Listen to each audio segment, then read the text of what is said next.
ಇಲ್ಲಿ ನೋಡಿ, ಇವತ್ತು ನಾನು ಯಾವ ಜಾಗದ ಬಗ್ಗೆ ತಿಳಿಸ್ತೀನಿ ಅಂತ ಅಂದರೆ ಫುಲ್ ವಿಡಿಯೋ ನೋಡಿ, ನಿಮಗೆ ನಿಜವಾಗ್ಲೂ ಇಷ್ಟ ಆಗುತ್ತೆ.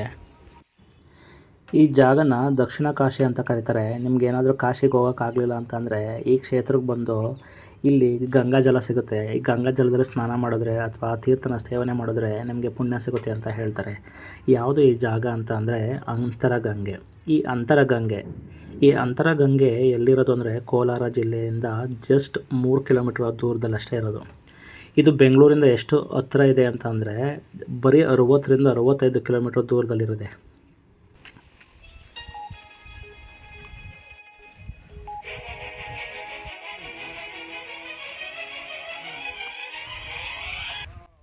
ಈ ಅಂತರಗಂಗೆ ಬೆಟ್ಟ ಇದೆ ಅಲ್ವಾ, ಈ ಬೆಟ್ಟದಲ್ಲಿ ಟ್ರೆಕ್ಕಿಂಗ್ ಕೂಡ ಅಲೋ ಇದೆ.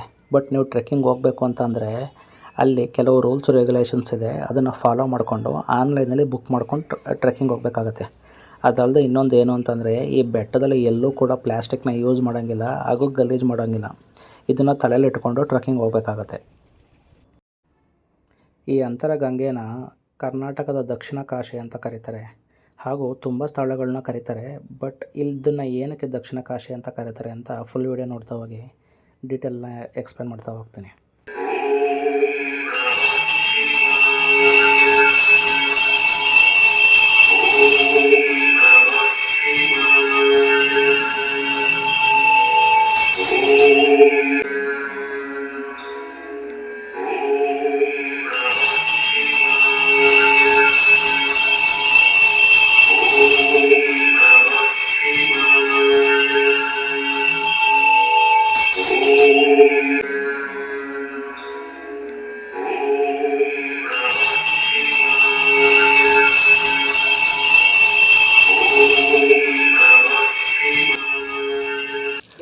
ನೋಡಿ, ಇಲ್ಲಿ ಕಾಣಿಸ್ತಿದೆ ಅಲ್ವಾ, ಇದೇ ಗಂಗಾಜಲ. ನಂದಿಯ ಬಾಯಿಯಿಂದ ಬರುವಂತಹ ಗಂಗಾಜಲ. ಸಾಕ್ಷಾತ್ ಗಂಗಾ ಮಾತೆ ಈ ಜಾಗದಲ್ಲಿ ಹರಿತಾಳೆ ಅನ್ನೋದಕ್ಕೆ ಸಾಕ್ಷಿ ಇದೆ. ಇಲ್ಲಿ ನೋಡಿ, ಇಲ್ಲಿ ಕಾಣಿಸ್ತಿದೆಯಲ್ಲ, ಇದು ಗಂಗಾಜಲ. ಇದು ಬೇಸಿಗೆ ಆಗಿರೋದ್ರಿಂದ ಜಾಸ್ತಿ ನೀರಿಲ್ಲ, ಆದರೆ ಮಳೆಗಾಲದಲ್ಲಿ ಸ್ವಲ್ಪ ಜಾಸ್ತಿ ನೀರಿರ್ತದೆ. ಇಲ್ಲಿರೋ ಜಾಗ ಏನಿದೆ ಇದೆಲ್ಲ ನೀರಿನಿಂದ ತುಂಬೋಗಿರ್ತದೆ. ಅಂತರಗಂಗೆ ಈ ಹೆಸರೇ ಹೇಳುವಂತೆ ಅಂತರ್ಮುಖಿಯಾದ ಗಂಗೆಯ ಹರಿಯುವ ಕ್ಷೇತ್ರ ಇದು. ಇದ್ರದ್ದು ಸ್ಟೋರಿ ಏನು ಅಂತ ಅಂದರೆ, ಭಗೀರಥನ ತಪಸ್ಸಿನ ಫಲವಾಗಿ ಸುರಲೋಕದಿಂದ ಭೂಲೋಕಕ್ಕೆ ಬಂದು ಶಿವನ ಜಡೆಯಿಂದ ಮರುಹುಟ್ಟು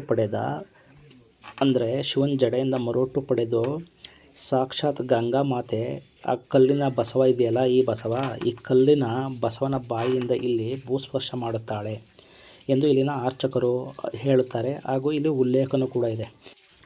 ನೀವು ಯಾರಾದರೂ ಈ ದೇವಸ್ಥಾನಕ್ಕೆ ಹೋದಾಗ ಈ ಗಂಗಾ ಜಲನ ಕುಡಿದು ನೋಡಿ, ಎಷ್ಟು ಸಿಹಿಯಾಗಿರ್ತದೆ ಈ ನೀರು ಅಂತ ಅಂದರೆ ನೀವು ಮತ್ತೆ ಮತ್ತೆ ಕುಡಿಬೇಕು ಅಂತ ಅನಿಸುತ್ತೆ. ಹಾಗೆ ಈ ಗಂಗಾ ಜಲ ಇದೆಯಲ್ಲ, ಇದು 365 ದಿನವೂ ಬರ್ತಾ ಇರ್ತದೆ ನೀರು. ಒಂದು ದಿನವೂ ಇದರಿಂದ ನೀರು ಬಂದೇ ಇಲ್ಲ ಅನ್ನೋ ದಿನಗಳೇ ಇಲ್ವಂತೆ. ಯಾವಾಗಲೂ 365 ದಿನದಿಂದನೂ ನೀರು ಯಾವಾಗಲೂ ಸತತವಾಗಿ ಹರಿತಾ ಇರ್ತದಂತೆ ಈ ಗಂಗಾ ಜಲ. ಹಾಗೂ ಈ ಬೆಟ್ಟದಲ್ಲಿ ಇನ್ನೊಂದು ವಿಶೇಷತೆ ಏನು ಅಂದರೆ, ನಿಮಗೆ ಪರಶುರಾಮರು ಗೊತ್ತಲ್ವಾ? ಈ ಪರಶುರಾಮರು ಮತ್ತು ಜಮದಗ್ನಿಗೆ ಸಂಬಂಧಿಸಿದಂತೆ ಹಿಂದೂ ಪುರಾಣದಲ್ಲಿ ಈ ಕರ್ತವೀರ್ಯಾರ್ಜುನ ಅಂತ ಒಬ್ಬರು ಇರ್ತಾರೆ. ಅವ್ರನ್ನ ಪರಶುರಾಮರು ಸೋಲಿಸ್ತಾರೆ ಹಾಗೂ ಅವ್ರನ್ನ ಕೊಂದಾಕ್ತಾರೆ. ಆಗ ಅದರ ನಂತರ ಜಮದಗ್ನಿಯ ಸಾವು ಹಾಗೂ ರೇಣುಕಾ ಸ್ವಯಂ ಬಲಿ, ಅಂದರೆ ರೇಣುಕಾ ಇರ್ತಾರಲ್ಲ, ಅವರು ಈ ಬೆಟ್ಟದಲ್ಲಿ ಸ್ವಯಂ ಅವರೇ ಬಲಿನ ತೊಗೊಂಡಿರ್ತಾರಂತೆ. ಈ ಬೆಟ್ಟದ ಮೇಲೆ ಈ ಸಂಗತಿ ನಡೆದಿರೋಂಥದ್ದು. ಅದಾದಮೇಲೆ ಈ ಪರಶುರಾಮರು ಕ್ಷತ್ರಿಯ ವರ್ಗದವ್ರನ್ನೆಲ್ಲರನ್ನೂ ಕೊಲ್ಲುತ್ತೇನೆ ಅಂತ ಶಪಥ ಕೂಡ ಈ ಬೆಟ್ಟದ ಮೇಲೇ ಕೂಡ ಮಾಡಿರೋದಂತೆ. ಹಾಗೂ ಅಲ್ಲಿ ನಾನು ಮೊದಲೇ ಒಂದು ದೇವಸ್ಥಾನ ತೋರಿಸ್ದೆ ಅಲ್ವಾ, ಆ ದೇವಸ್ಥಾನದ ಹೆಸರೇ ಕಾಶಿ ವಿಶ್ವೇಶ್ವರ ದೇವಾಲಯ ಅಂತ.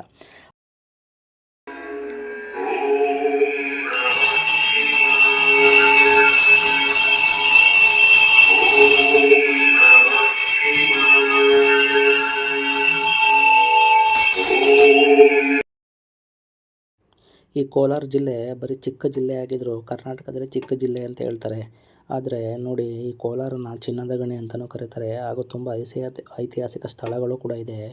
ಸೋಮೇಶ್ವರನ ದೇವಾಲಯ ಆಗಿರ್ಬೋದು, ಕೋಲಾರಮ್ಮನ ದೇವಾಲಯ ಆಗಿರ್ಬೋದು, ಹಾಗೂ ಈ ಅಂತರಗಂಗೆಯಲ್ಲಿರೋ ಕಾಶಿ ವಿಶ್ವೇಶ್ವರ ದೇವಾಲಯ ಆಗಿರ್ಬೋದು, ಎಲ್ಲ ಎಷ್ಟು ಚೆನ್ನಾಗಿದೆ ಅಂತಂದರೆ ನೀವು ಒಂದು ದಿನ ಬಂದು ಹೋದರೆ ದಿನಪೂರ್ತಿ ಈ ದೇವಸ್ಥಾನದಲ್ಲಿ ಕಳೆದ ಕ್ಷಣಗಳನ್ನೇ ನಿಮಗೆ ಯಾವಾಗಲೂ ನೆನಪಾಗ್ತಾ ಇರ್ತದೆ. ಅಷ್ಟು ಅದ್ಭುತವಾಗಿದೆ ಜಾಗ. ಹಾಗೂ ಈ ಪ್ರಕೃತಿ ಮಡಿಲಲ್ಲಿ ನೀವು ಯಾವತ್ತೂ ಕೂಡ ಕಳೆದೋಗ್ಬಿಡ್ತೀರ. ಅಷ್ಟು ಸೊಗಸಾಗಿದೆ ಈ ದೇವಸ್ಥಾನದ ಆವರಣ ಆಗಿರ್ಬೋದು, ದೇವಸ್ಥಾನದ ಒಳಗಡೆ ಆಗಿರ್ಬೋದು. ಒಂದು ಸಲ ಬಂದು ವಿಸಿಟ್ ಮಾಡೋಗಿ.